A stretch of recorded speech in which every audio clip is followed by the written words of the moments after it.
Lampião de gás, lampião de gás, quanta saudade você me traz. Lampião de gás, lampião de gás, quanta saudade você me traz. Da sua luzinha verde azulada que iluminava minha janela, do almofadinha lá na calçada, palheta branca, calça apertada. E eu diria almofadinha, eu diria calça apertada, porque estamos em 1930.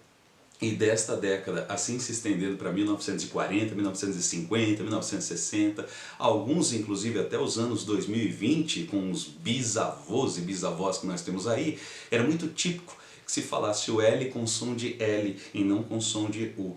É dessa época que a gente comenta hoje. Rapidamente e muito rasamente, porque quem dera poder mergulhar, quem dera poder sentir mais aquele fervor daquela época. Os anos 20 no Brasil ferviam, como no mundo também acontecia. Os loucos anos 20, uma série de modificações aconteceriam. Eu preciso me segurar, porque senão eu fico falando um monte aqui e o vídeo vai durar mais de meia hora com certeza, né? Mas, enfim, só para você ter ideia, no Brasil nós vivíamos o tenentismo. O tenentismo foi um movimento principalmente articulado pelos jovens oficiais militares, tanto de exército quanto de forças públicas, que eram as polícias militares no Brasil daquela época, insatisfeitos pela chamada República Velha, a República Oligárquica, a República dos Coronéis, o café com leite, que funcionou até 1929, né? E por isso também os tenentes apoiariam um dos lados da eleição de 1930, que era o lado de Minas, que estava contra São Paulo. O café com leite não foi até a eleição de 1930, ele acabou antes da eleição de 1930. Mas nós tivemos, como primeiro movimento revolucionário, em 1922, o nascimento do tenentismo com a revolta dos 18 do Forte, de Copacabana, sobre a qual eu posso falar algum outro dia com mais detalhes aqui em algum outro vídeo. Depois nós tivemos revoltosos em 1923. E agora desliga! Tá pegando fogo, bicho! Chama o bombeiro lá! No Rio Grande do Sul, era uma segunda edição da chamada Revolução Federalista do final do século XIX. Ali um combate entre chimangos e maragatos, como eles se tratavam, não vem ao caso falar sobre isso também, senão me empolgo, mas enfim, essa revolução de 1923 no Rio Grande do Sul terminou com um acordo de cavalheiros, o Pacto de Pedras Altas. Aqui em São Paulo não, aqui em São Paulo em 1924 a situação foi, principalmente na capital, não só na capital, mas principalmente na capital, nós tivemos uma revolta dificílima de se viver para a população paulistana, mais do que para os militares, para a população paulistana. São Paulo foi bombardeada pesadamente, com artilharia pesada, com aviões, enfim. Também farei um vídeo com certeza sobre a chamada Revolução Esquecida de 1924 em São Paulo. Mas enfim, nós teríamos depois a coluna Miguel Costa Prestes, liderada por esses dois oficiais. Na época tínhamos o capitão, depois major, depois considerado general, Miguel Costa, e o capitão do exército. O Miguel Costa era daqui de São Paulo, da Força Pública, a polícia daqui de São Paulo na época.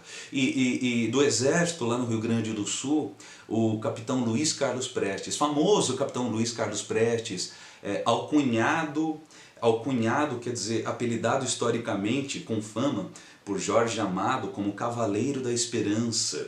E isso se relaciona à marcha da coluna que tinha o nome desses dois. A coluna Miguel Costa Prestes, marchando pelo Brasil, quase 25 mil quilômetros de marcha pelo Brasil, tentando arregimentar seguidores para uma revolução tenentista no Brasil, não foi eficaz. 2 anos, também uma coisa épica. Qualquer dia farei um vídeo com certeza sobre a coluna Miguel Costa Prestes. Depois da coluna, Prestes se tornaria comunista, e romperia com um grande líder político que disputaria as eleições de 1930, seria derrotado pela máquina, a estrutura perfeita de manipulação das eleições por meio de São Paulo, o PRP daquela época, o Partido Republicano Paulista, ele seria vencido. Getúlio Dornelles Vargas. Não que ele também não manipulasse as eleições de 1930. Ele, Minas, a sua aliada com o vice-presidente como candidato, a Paraíba, do vice-presidente candidato João Pessoa. Na época ele era presidente do estado da Paraíba. E derrotados Getúlio e João Pessoa por São Paulo, pelo PRP, teríamos a eleição de um presidente que assumiria em 1931, o presidente Júlio Prestes, nome da estação da antiga Sorocabana, lá em São Paulo capital, estação Júlio Prestes, da saudosa e linda ferrovia, né? A estrada de ferro Sorocabana, a estação paulistana se chama Júlio Prestes, o presidente que não assumiu, né? E João Pessoa seria lembrado, entre outras homenagens, só uma vamos lembrar aqui rapidão. João Pessoa, bravo filho do sertão, toda a pátria espera um dia a sua ressurreição. João Pessoa, o seu vulto varonil vive ainda no coração do Brasil. Mas o assassinato de João Pessoa, que era paralelo à eleição de 1930, era por uma questão regional do Nordeste, envolvendo a República de Princesa, um governo paralelo ao mandonismo de João Pessoa, a partir da Paraíba. Governo de Princesa, a República de Princesa, era de liderança do pai do querido e saudoso poeta Ariano Suassuna. Um dia a gente fala sobre isso, porque senão eu me alongo também. É tanto parênteses que a gente vai abrindo, e são tantos parênteses que a gente vai abrindo que, gente, é uma época maravilhosa, eu não nego, eu gostaria de viver isso.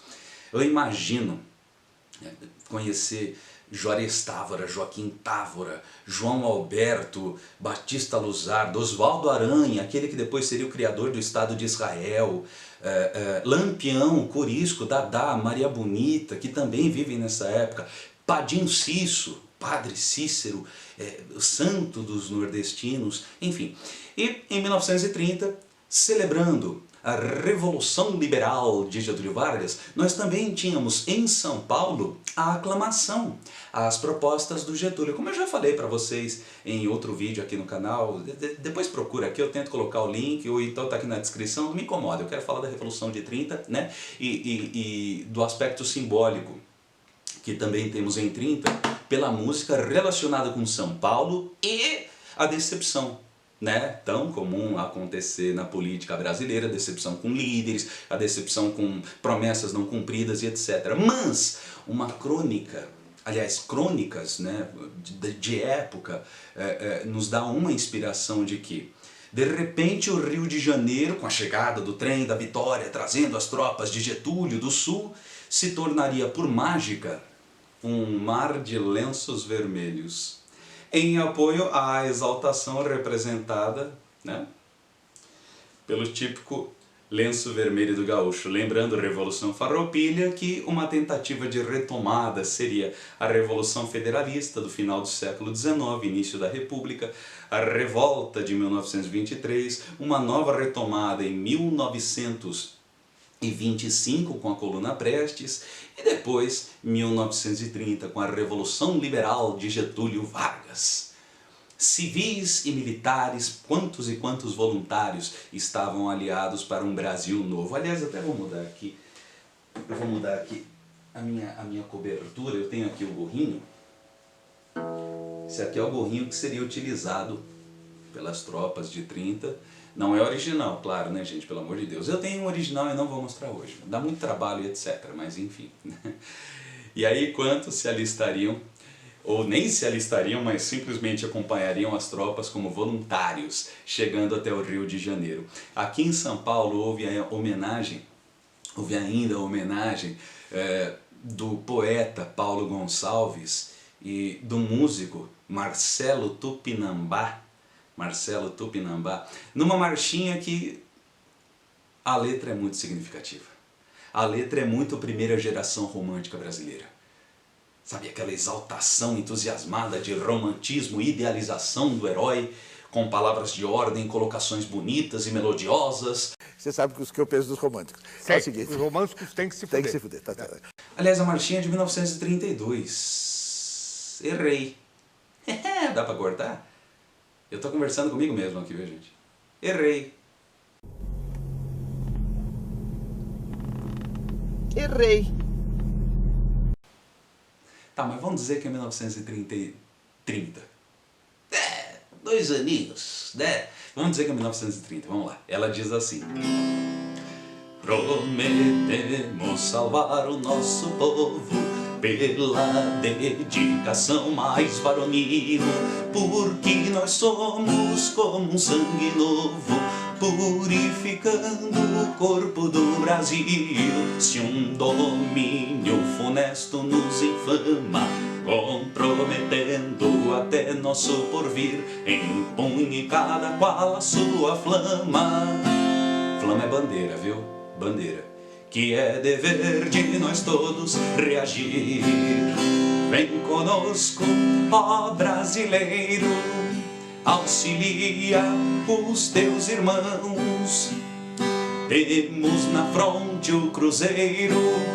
Rápidas gravações, muito rápidas. Cruzeiro do Sul é símbolo nacional, viu, gente? Tá no brasão do Exército, tá no brasão de armas do Brasil, tá na bandeira do Brasil, tá no hino da bandeira, o hino à bandeira, etc. Vamos lá. Temos a pátria nas mãos, são os gênios da nossa independência, cuja sombra palpita sobre nós, que protestam por nossa consciência, que estão cantando pela nossa voz. Nosso próprio destino é que te exorta a cumprir este civismo, algo que o Brasil nem sabe o que significa hoje. Este cívico dever, nós é que temos que forçar a porta.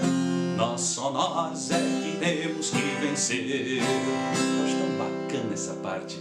Nós é que temos que forçar a porta. Só nós é que temos que vencer. Vem conosco, ó brasileiro, auxilia os teus irmãos. Temos na fronte o cruzeiro, temos a pátria nas mãos. Ai, já tô até suando aqui, tanto pelo calor das luzes quanto pelo entusiasmo, mas meu Deus, que saudade que dá de algumas passagens históricas, como assim, a gente se unindo por ideal de Brasil, independente de lado político, sabe? Independente de orientação. E quando eu coloco isso em algumas situações, sobretudo em redes sociais, há aqueles maldosos, e se você for um deles, por favor, já para com esse vídeo, já, né, para de me seguir, etc e tal, vá, né, e tal, que me chamam de isentão. Aquele que é isento, sabe? Aquele que não quer se envolver. Não! É que não necessariamente você tem que apoiar um ou outro líder. Não necessariamente você tem que se sentir representado. Não necessariamente você tem que optar por um lado. E julgar a situação como extrema é livre interpretação sua. Sua. Quantas vezes isso remeteu a erros na história?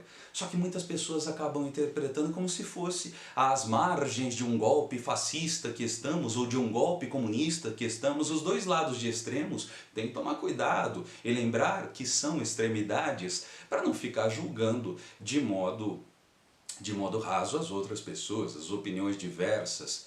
Não há nada como a democracia, não há nada como a liberdade, isso é fato. A história nos prova, Mas enfim.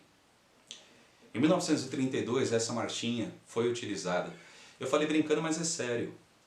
Essa marchinha é de 1930. Essa marchinha é do apoio paulista à Revolução de Dr. Getúlio Vargas. Mas quantos e quantos se decepcionaria se decepcionariam com o Dr. Getúlio Dornelles Vargas, e já que eles se decepcionariam, eles deixariam de utilizar o lenço vermelho como símbolo. 1932 foi quando paulistas e outros de outros cantos do Brasil cantariam e lutariam contra a ditadura de Getúlio Vargas, no movimento constitucionalista de 1932.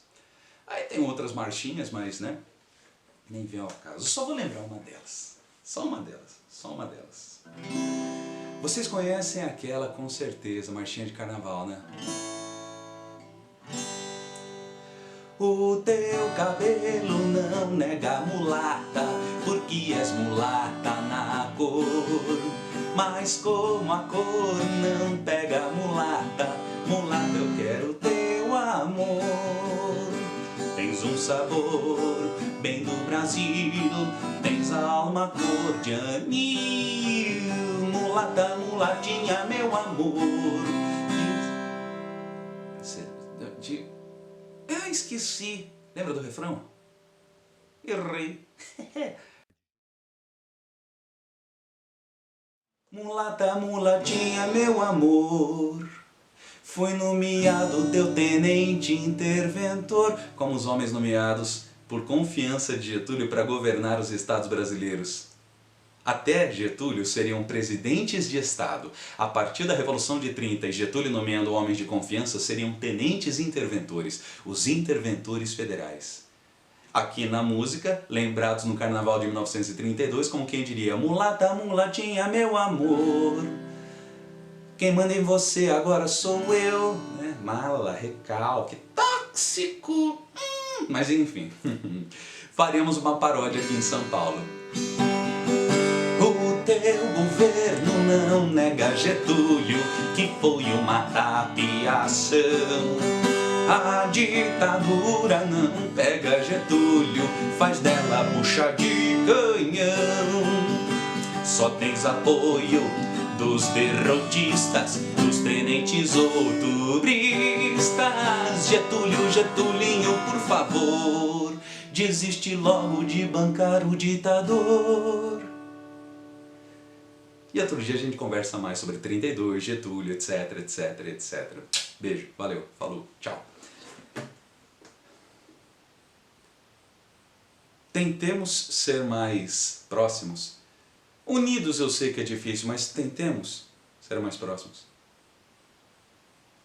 Um país pode ser uma pátria, mas depende de um povo que viva em comunidade, independente de político. Até porque eu não conheço um político que tenha sido presidente da República desse país e investido com verba própria para a cultura, para a educação ou para necessidades do povo desse país.